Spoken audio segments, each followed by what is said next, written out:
As we progress through Occult Crescent, take on the island's various foes, and progress through the Fork Tower, we will obtain Occult Records. At the moment, there are 30 of them, and in this video, I am gonna read through all of them.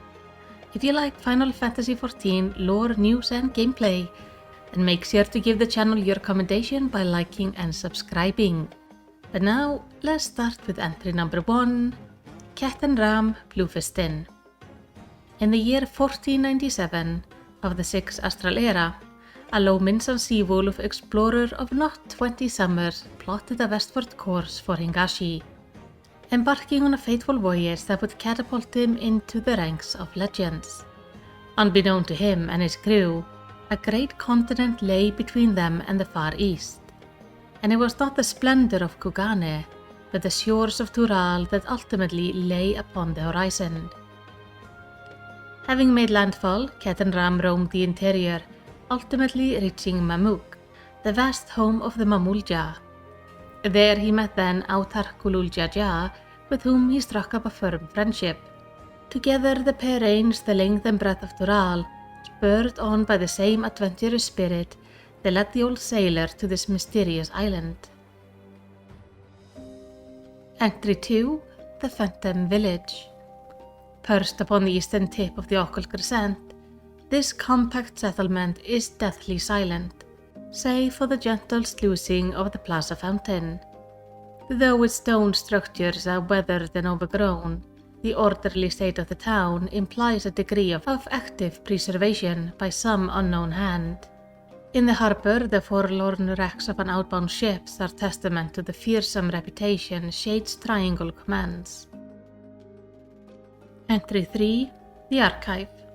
Although identical in form to those gruesome figures of legends, the Tonberries, the Archive is unquestionably rational and possessive of a friendly, if not occasionally boastful demeanor. He pledged to join Captain Ram's expedition soon after being roused from his sarcophagus in the Phantom Village, though it remains to be seen whether he will prove a useful asset, as the wise old man struggles to recall most of his alleged, nigh infinite knowledge, a result of lingering grogginess from his lengthy slumber, or some other arcane progress. Entry 4, Iris. This ethereal familiar appears shortly after the Archive's awakening, claiming authoritatively that the man's wisdom was sealed away and can only be accessed where a concerned matter the Warrior of Light has witnessed firsthand. When pressed about her own purpose, however, she too confessed ignorance. Compounding the mystery, the Archive sensed the same ether that envelops the island, emanating from the ferry. Could her master be the unseen hand presiding over Occult Crescent? Entry 5, the Expedition Base Camp. Nestled within the ruins of an old fortification, the encampment is an ideal location from which to stage forays into the south horn of the island. While the surrounding walls offer sufficient protection from nearby fiends, the focal point of the camp is a device indistinguishable from an aetherite that ought to facilitate swift travel on the island. Intriguingly, these ruins exhibit a different architectural style to that of the Phantom Village, though when and by whom they were first built is yet to be determined. Entry 6, Phantom Jobs. During the course of the expedition, the Archive uncovered crystalline objects containing the distilled knowledge of ancient martial method, known as soul shards.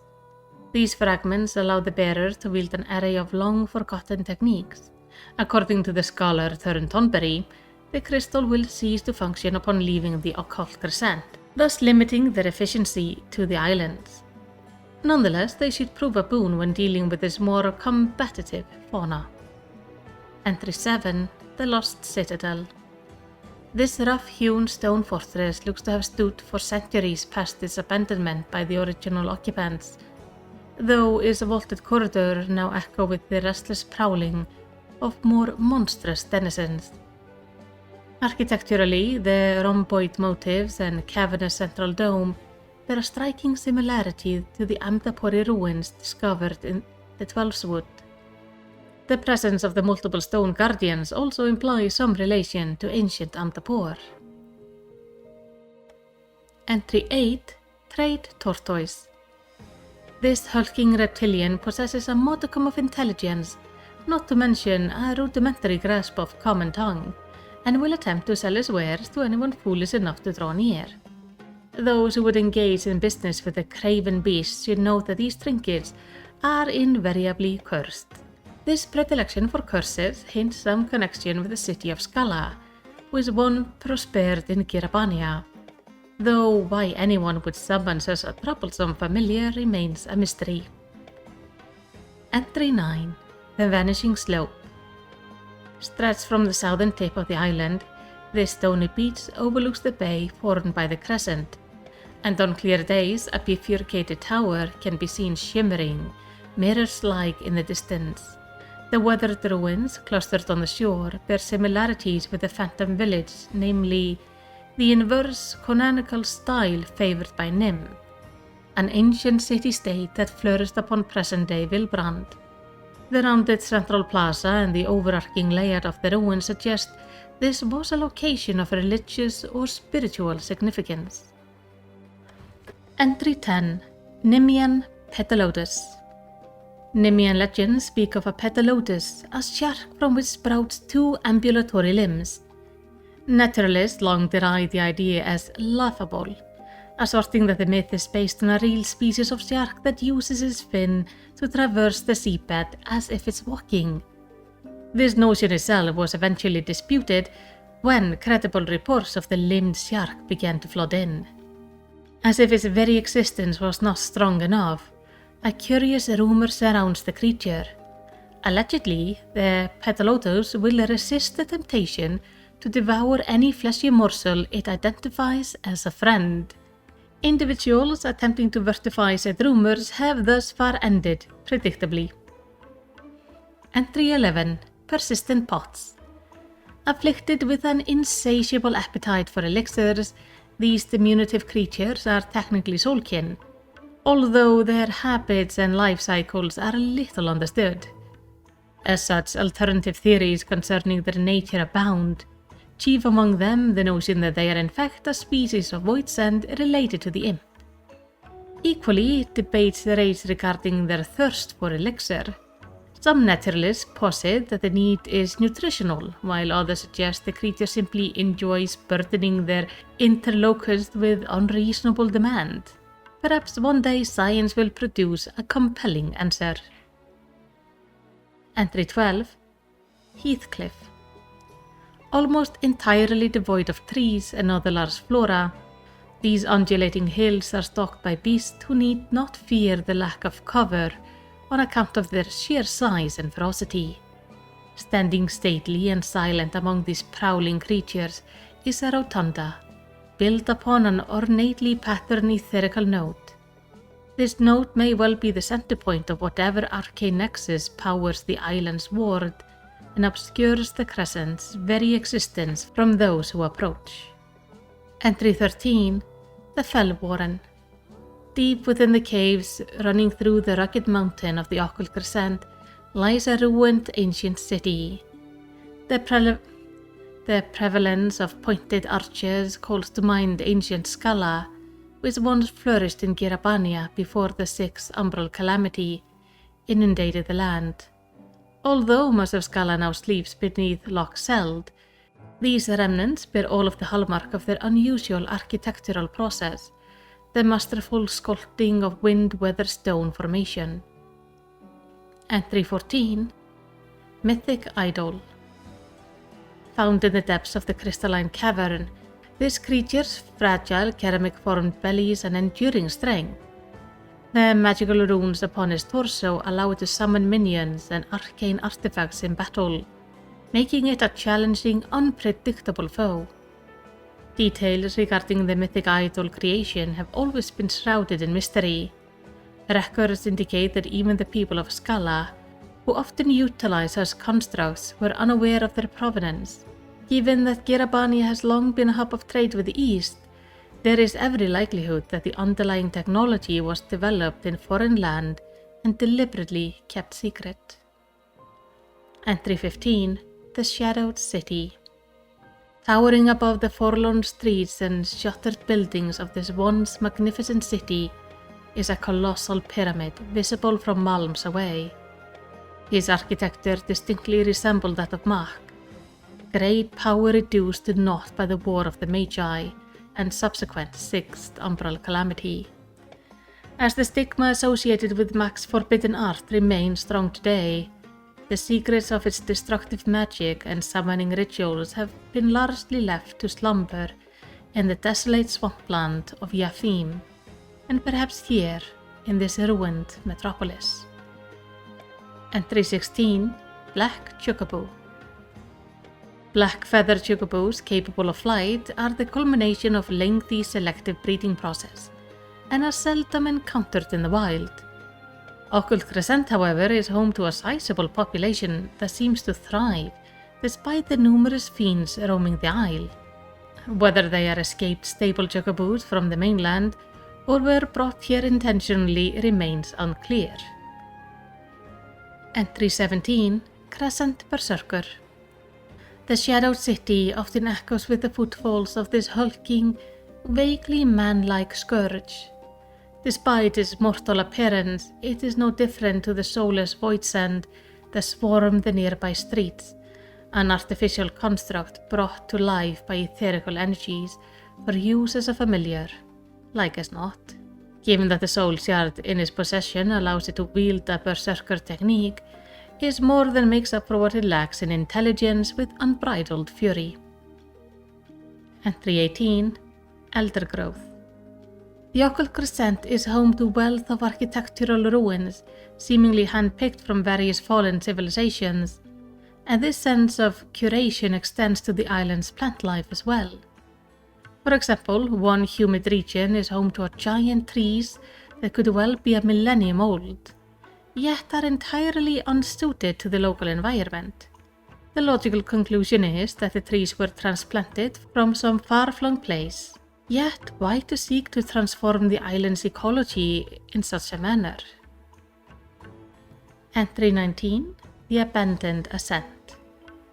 Rising out of the wetlands, this crumbling edifice features a multitude of interlocking stairways and stone platforms. Its architecture does not resemble any known style, although it's likely originated in the 5th Astral Era. Indeed, the indigo blue accents found throughout the structure match description of a color reportedly held sacred by one of the 12 city-states from that period. Sadly, the dearth of archaeological evidence makes comparative studies impossible. Entry 12, Cloister Demon. Having been summoned forth from the void, this powerful fiend now resides near the Abandoned Ascent. Entering into pact with such voidsend is an ancient practice that continues to this day, despite the inherent risk. Bound thus to the summoner, the creatures serve myriad roles, from instruments of brute force to bestowers of supernatural power and arcane weapons. One wonders what duties the cloister demon was assigned in exchange for corporeal form and ether-given vitality. Entry 21, Silent Streets. Surrounding the base of the Shadowed City's Great Pyramid is a labyrinth of streets flanked by imposing apartment facades. The architecture motifs on display are unmistakably late Machian in origin. Having foreseen the coming floods, the mages of Mach constructed a floating island that the populace might escape the impending deluge. The impossibly tall buildings of its residential quarter made efficient use of space available, and stand as a testament to the ingenuity of Machi engineering even today. The attention to detail is evident in the prototype glyph carved into every ilm of these ruins. Entry 22, The Ancient Stonework. Amtapori columns, originally conceived of to combat Machi black magic, are said to have once been produced in workshops like this one. Initially, the constructs were simplistic and functional, but as the Amtapori perfected their craft, they began to represent people and animals alike. Towards the close of the 5th Astral Era, the creation became even more removed from reality the craftsmen giving life to winged creatures and other flights of fancy. Entry 23. The Wanderer's Haven. The ancient city-state of Nim is known for its worship of Ocean the Wanderer. In his honor, a sanctuary was built among the peaks of Ilbrand, and comparable monument founded upon the shore, aligned so as to receive the sacred mountain wind that flowed down from high. Although the coastal structure was lost to the floodwater of the Sixth Umbral Calamity, its essence lives on in this Occult Crescent relic. Entry 24. The Brazier. The histories indicate that 1/5 Australera city-state revered Nal Thal as god of the forge, its citizens frequently rendering up offerings and lighting sacred beacons to honor his command over the element of fire. For this purpose, circular fora were built atop many public buildings, allowing the people to construct mighty bonfires of worship. A similar feature is present at the summit of the abandoned ascent. Entry 25. The Island's Architect. This individual is the unseen hand presiding over Occult Crescent, and master of countless familiars, including the fairy Iris.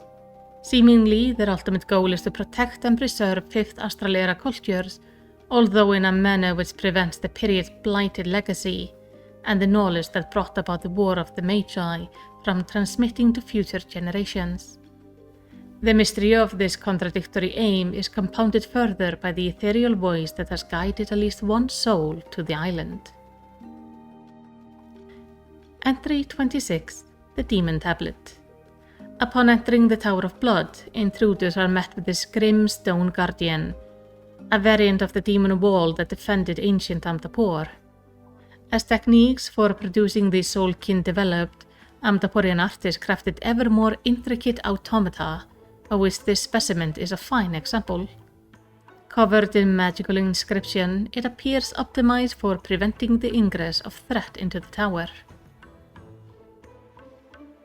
Entry 27. Dead Stars. Nereid, Triton, and Phobos, a triumvirate of pranksters wielding the power of frost, fire, and poison, respectively.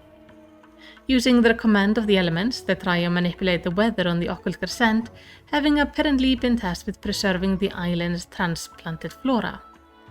These familiars are endowed with sufficient intelligence to carry out their duties, but their language and demeanors are decidedly infantile. Whether this was intentional or simply an aberration resulting from eons of continued service is unclear. Entry 28. Marble Dragon. This golem must surely be considered among the masterworks of Amdapori craftsmanship. Serving to protect the Tower of Blood from trespassers, its movements and ferocity match that of a living, breathing dragon, an impressive feat considering the fact that this guardian is not but ether-imbued marble. Given their startling attention to detail, the creator must have visited Dravania to observe their scaled muses firsthand. Entry 29. Magitor. This monstrous brute guards the uppermost floor of the Tower of Blood. Although voiced of his ilk are seldom endowed with much intelligence, this specimen is capable of complex combat techniques, guided by skillful manipulation of magical stone tablets. However, it is Magitor's arsenal of dread weapons, including the rune axe, the sage's staff, and the assassin's dagger, and the Holy Lance, all of which date back to the War of Magi, that make it an opponent as treacherous as any of its more elevated kin. Entry 30. The Secluded Stacks. At the pinnacle of the Tower of Blood sits an ancient study, with tomes, tablets, and manuscript from the 5th Australera. Unfortunately, the entire collection is written in a script bearing no obvious resemblance to any extant language, rendering the documents indecipherable. Perhaps the owner concocted the script as a mean of concealing the knowledge contained therein. But what would necessitate such elaborate encoding? And those were all of the entries from Occult Crescent. I hope you enjoyed this reading.